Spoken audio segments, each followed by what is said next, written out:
Hello guys! Ngayon ay magtatanim tayo dito sa aking balko. Ating aayusin. After ko magbenta ng mga ganito. Yan, may natira. Namili ako ng bulaklak at the same time kasi ako ay magtatanim. So ito yung aking mga pinamili. Yan guys, medyo makalat pa. Yan. Bili ako ng bulaklak. Dito guys, kasi yearly halos namimili rito ng bulaklak. Tapos ilalagay dito sa balkon. You know naman, mayroon kaming 4 na season dito. Weather season, may summer, spring, autumn, at saka winter. So ito na yung nabili ko last time. Sili, kamatis. Yan. Tsaka ito yung aking talong. Meron pa ako sa kaibigan ko kukunin. Ito ang aking, yan. Pwede ako magtanim na dito sa bahay kaso dahil masyadong matagal at saka wala akong space. So bumibili na lang ako ng ready na. Tapos ito yung aking pipino. Yan. Tapos dito ko ilalagay yung mga binili ko. Yan. Tapos yung katulad nito guys, ito, may papasok ko to sa loob ng bahay kapag hindi na siya summer. Yung kamatis, itry natin. Ito at saka sili, may papasok rin sa loob ng bahay. Pero ito, yearly yan nabubuhay eh. Tumutubo yan, basta alagaan lang or takpan. Nabubuhay yan yearly. So, i-stay ko lang siya dyan ng winter. So, mag-start tayo guys. Ito yung mga bulaklak na itinanim ko. Ay, sorry. Binili ko pala. Yan. Pisahan natin sa ganito guys. Yan. Isa. Dito lahat binibili. Lahat dito binibili sa abroad. Walang libre. Mabulaklak, malupa, binibili. Yan. Gagastusan mo siya talaga. Kasi masarap naman talaga yung maganda yung balkong mo. Yung may rongkang halaman ba. Sarap magkape-kape. Tapos ang ganda ng view ko. Oh. Dito may mga batang naglalaro. Kasi ang ganda ng view.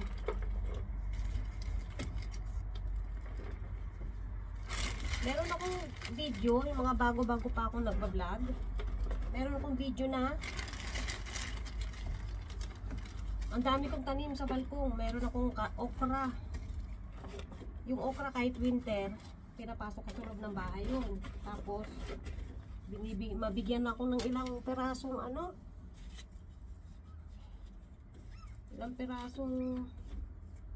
nun. Yan to, itatabi natin. Mabigyan ako ng ilang perasong bunga. Masaya na ako.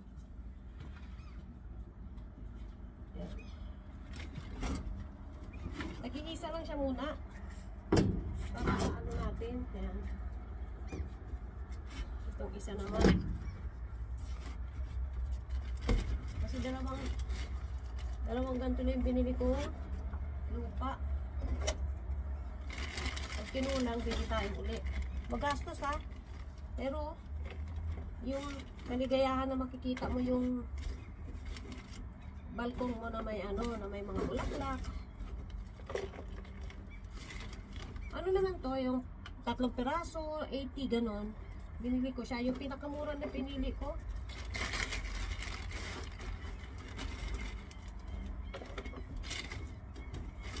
Alam sa totoo lang guys, excited ka pagka magsa-summer.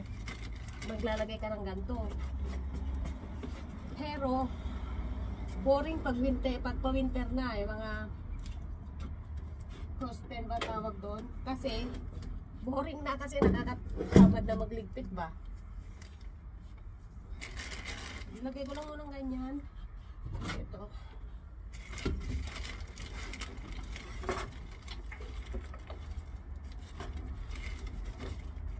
After ko magbenta ng mga napulot ko, kasi dito siya nakatambak guys, oh. Pangit naman nagkakape ka tapos nagiinom, tingin-tingin ka ng view, naaamoy mo yung mga pinagaluhan ng pinulot mo. Kasi yung beer, malakas ang matapang yung amoy ng beer. Dito, pagka October, September, malamig na, tapos maulan-ulan na. Tapos yung lamig niya, iba na. Nag-change na yung color ng mga dahon. Yun yung unti-unti nang namamatay ba, yung mga halaman. Hindi naman namamatay. Tumutubo din naman yan ulit. Pag winter. After ng tumutubo din sila after ng summer.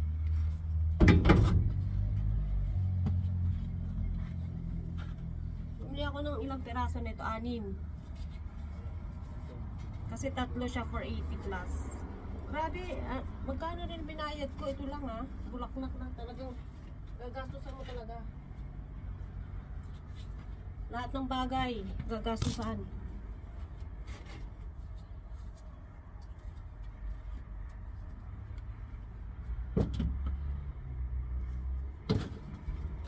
Kailangan nating gumastos para lang sa ating simpleng kaligayahan. Diba? Ang tagal natin nakulong ng winter sa loob ng bahay. So, kailangan natin.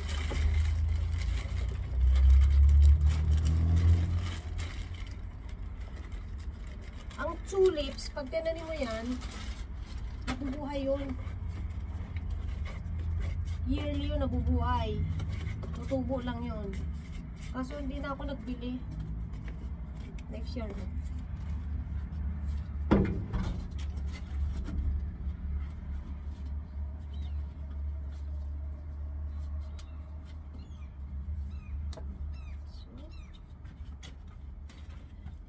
Pag nagtanim tayo next time, pwede pa yan. Itabi natin yan. Ang sikip, diba guys? Pero okay lang. Basta masaya tayo sa ating ginagawa. Skip siya dito eh. Tsaka ngayon, nakabili ako ng lumang mesa dito sa ukay-ukay.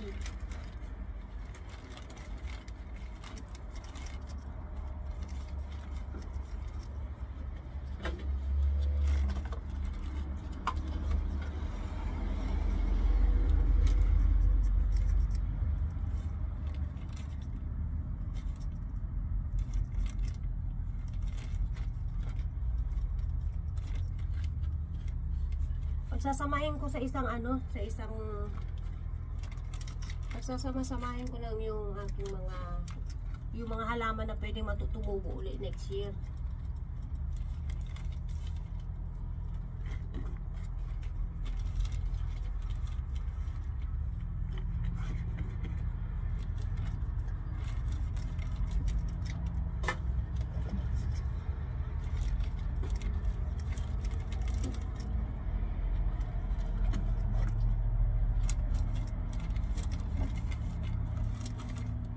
Mas masarap dito, naghahalo-halo. Naghahalo-halo tayo, di ba? Kapag umiinom ka ng halo-halo, kumakain ka ng merienda rito, kape-kape, upo dito, masaya.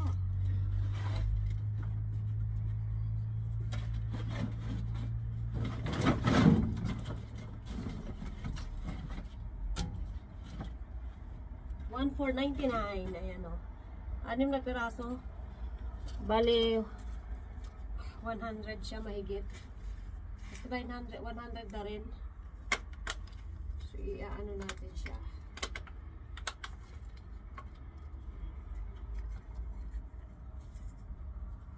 Pili muna natin. Tapos, padalang natin lagyan ng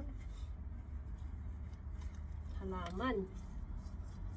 Tubig after. So,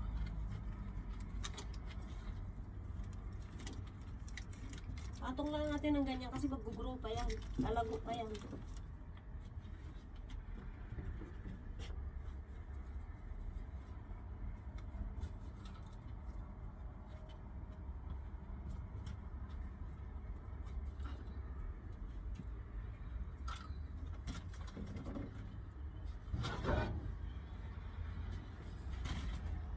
Ito yung malaki.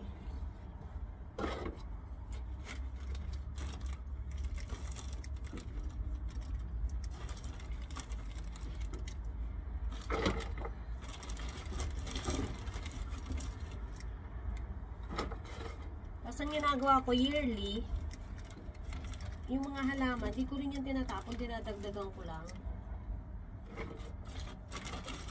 Kasi may mga pataba.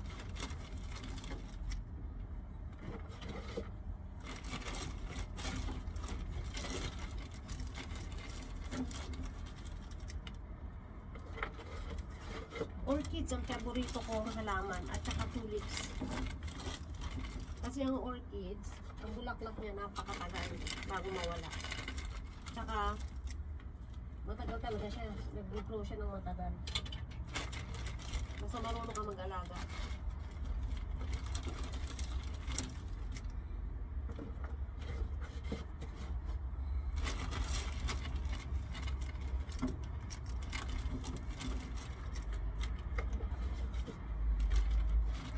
Kukulangin tayo sa ano?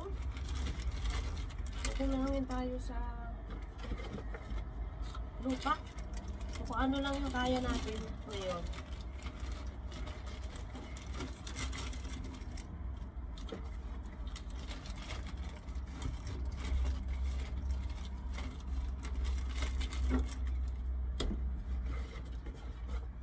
Kasi yung talong, ililipat ko siya sa malaki. Ililipat ko yung talong sa malaking lalagyan. Kasi pwede ko siyang ilipat sa loob ng bahay.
Pelagonia, maganda ang bulaklak nito guys. Sobrang ganda.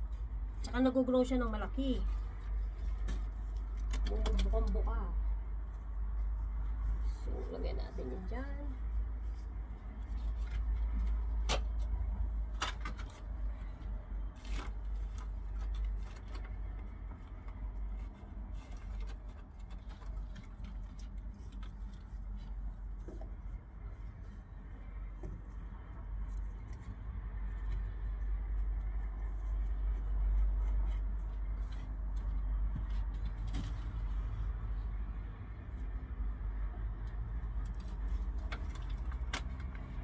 Pa pala.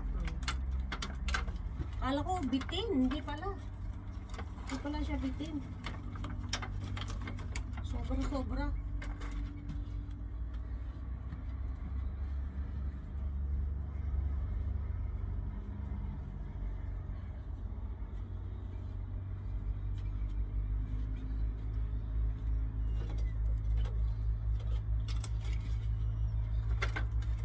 Pag ganito lang yung maraming binili mo, oh, 100 na, 12 peraso.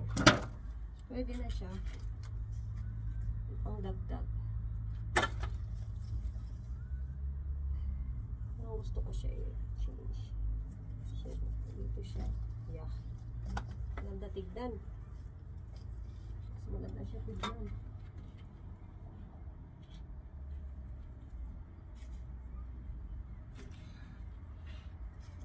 Lagyan natin ng paghiwalayan natin para maganda yung magkakaiba.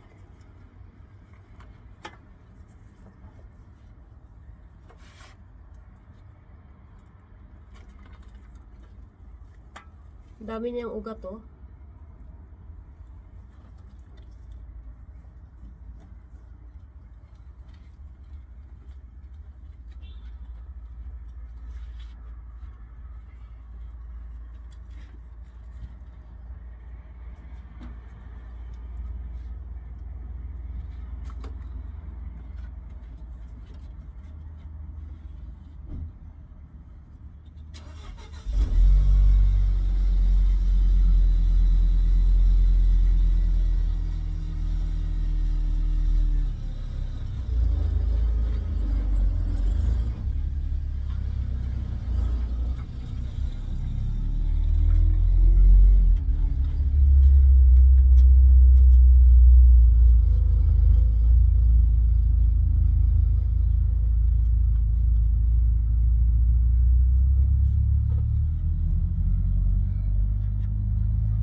Toothpick muna natin. Ayun pa.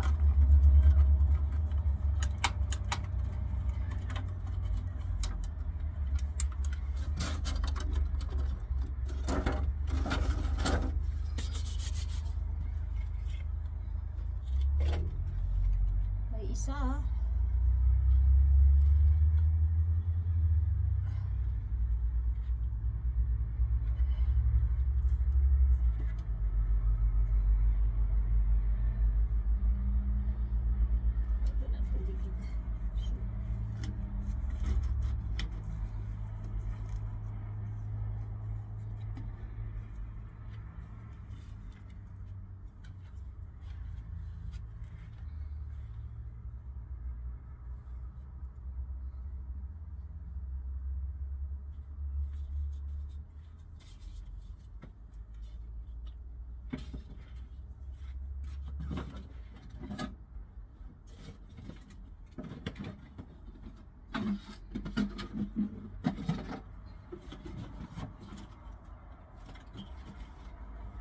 Lipat ko yung aking talong.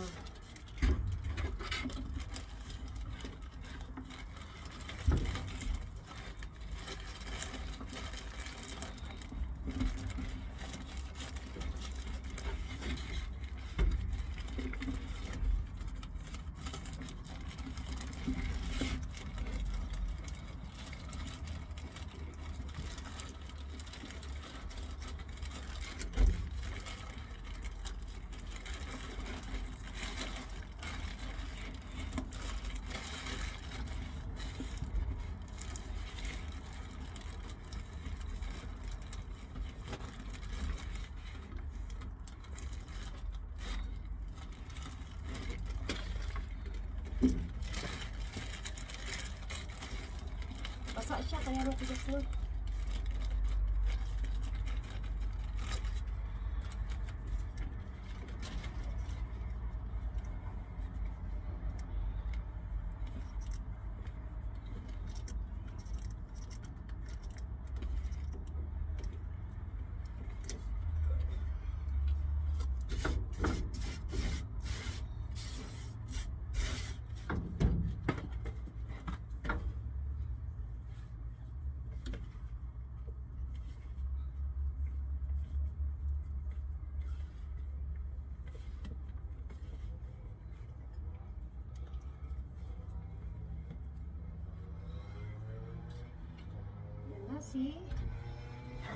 Si talong.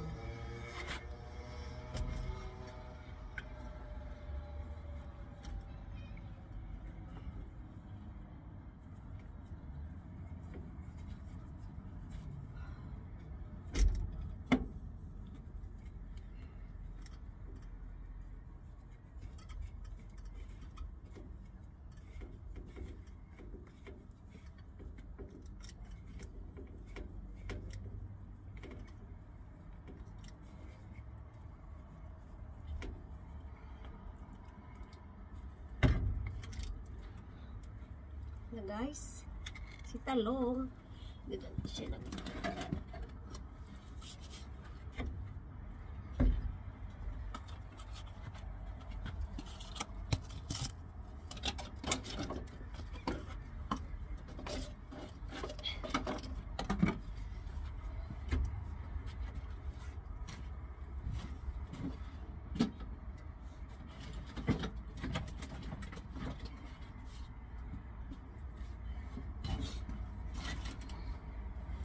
At syempre, ang aking sunflower.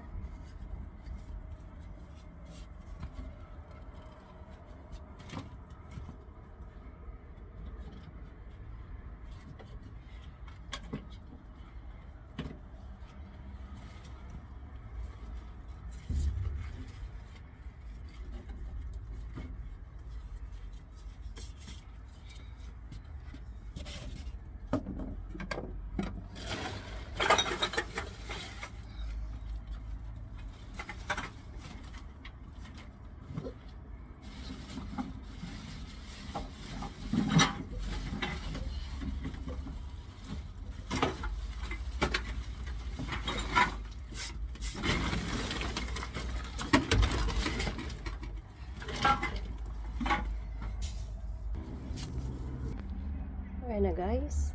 Naayos ko na siya. Kulang pa. Dadagdagan na lang yan. Kasi kinulang ako sa lupa. So, ito na yung halaman.